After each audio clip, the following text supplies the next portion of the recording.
Bathing and swimming are America's #1 outdoor sport. Every year, 100 million Americans of all ages, shapes, and sizes seek recreation on the nation's beaches, along the shores of its lakes and rivers and in its pools. Yet of these 100 million who love the water, only 1 in 10 can swim skillfully, and nearly half the remainder cannot swim at all.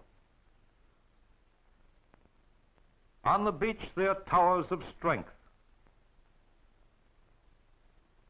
But in the water, all they can do is wade and dunk. They sun, they play ball, they do tricks. But most people have never known the full benefits and pleasures of swimming because they've never had a chance to learn. If you wish to learn and will use this film as your guide, you can be well on your way. One of the best and most enjoyable ways to start is to find a group who wants to learn, find a safe place in which to learn, and a trained water safety instructor.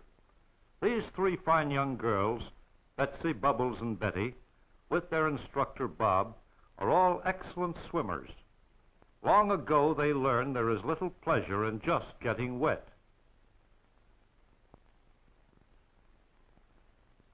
To begin with, it's a good idea to get wet a little at a time. Never mind those stories people tell about how they were tossed overboard and had to swim.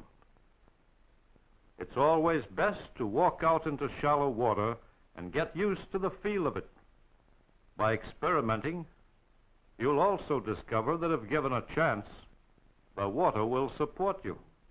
That's right. Sit down on the bottom and lean back, just as you would in your own bathtub. See how easily the legs rise from the bottom and seem to float? Just relax. Take it easy.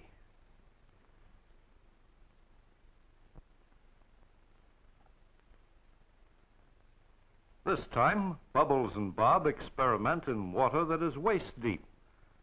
Here's where you, as a beginner, will do most of your learning. Bit by bit, she's getting more accustomed to the pressure of the water on the chest and to the support offered by the water. This is all a part of conditioning your muscles, of adjusting yourself to the coolness of the water. If you'll just practice these little experiments, you'll learn a great deal which will help you in your swimming later on.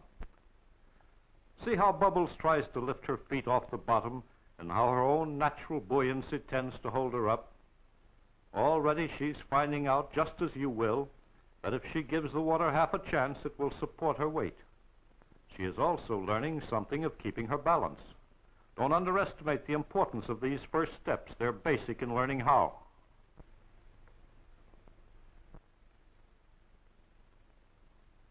After you have become adjusted to the water, the next step is to learn how to control your breathing. Practically all breathing in swimming is done through the mouth. Without proper breathing technique, you'll never become a good swimmer. Now it's Betsy's turn to demonstrate the series of steps by which breath control in swimming is acquired. First, you must learn how to hold the breath when the face is buried in the water. You'll find that when the face is laid flat, no water enters the nose. This should be repeated a number of times until you can hold your breath underwater for at least 10 seconds. Look straight down at the bottom, and the water won't run up your nose. Obviously, Betsy can hold her breath longer than you will on your first try, but with a little practice, you too can become just as proficient. Wipe the hands smartly down over the eyes, nose, and mouth to clear away excess water. See how Betsy inhales through the mouth? Then with the mouth closed, she buries her face flat in the water and holds her breath. Now, doesn't that look easy? You try it yourself. The next step is to learn to exhale underwater. You see, in several swimming strokes, the face is underwater at least half of the time. That's why you must learn to inhale through the mouth above the surface and exhale through the mouth beneath the surface. In other words, blow bubbles. See how Betsy is blowing bubbles beneath the water? It's not difficult to do, and it's very important.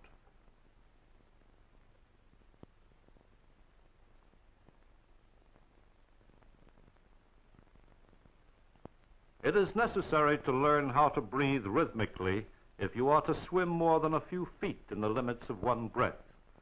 You see, in many styles of swimming, particularly the crawl, The face is carried alternately above and below the surface of the water. In the cycle of one stroke, there is relatively little time to breathe, hence the necessity for rhythmic breathing as Betsy is doing here.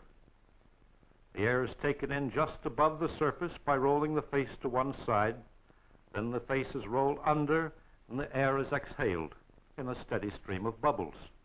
This should be practiced until you can take 20, 30 or more breaths without breaking the rhythm, until you can master the art of taking in an adequate supply of air within the cycle of a stroke.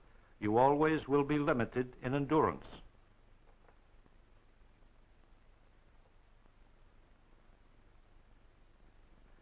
If you have trouble breathing through the mouth only, it is sometimes a good idea to use something to help you.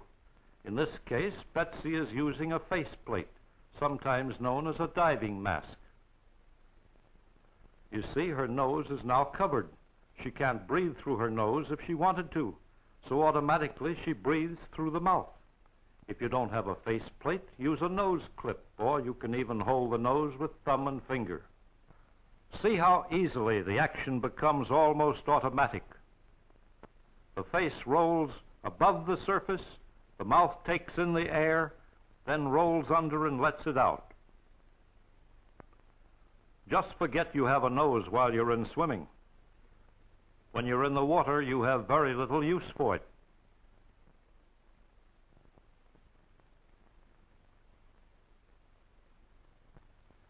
It's really dangerous to swim with your eyes closed because you never know what you're going to hit. With the faceplate on, everything's crystal clear. What she sees is an underwater fairyland with every detail clearly visible. The plate is very comfortable because there's no water in the eyes. This is the easy way in which to get used to the idea of seeing underwater.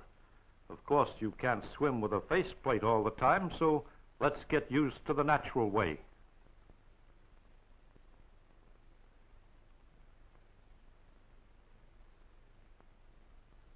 When Betsy submerges and opens her eyes, things are not quite as clear. They're just a little blurred, but she can distinguish objects of any kind and know what they are. This is very important because swimming with the eyes open avoids collisions and enables you to see where you're going. Remember, water without soap in it will never hurt the eyes.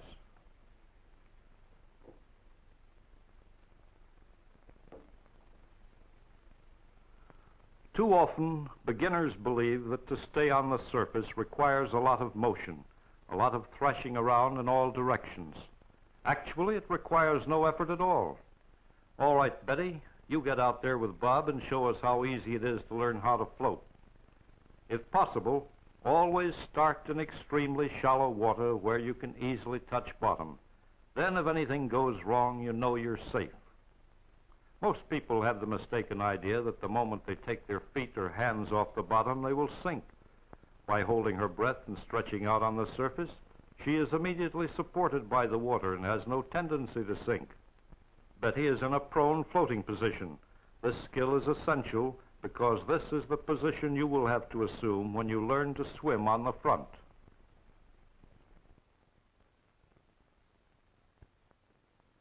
If you are still convinced that the water will not hold you up, perhaps you'd like to see an interesting demonstration known as Ben Franklin's egg trick. Drop an egg into the water a little in front of you and allow it to settle on the bottom. Then submerge and try to reach the egg.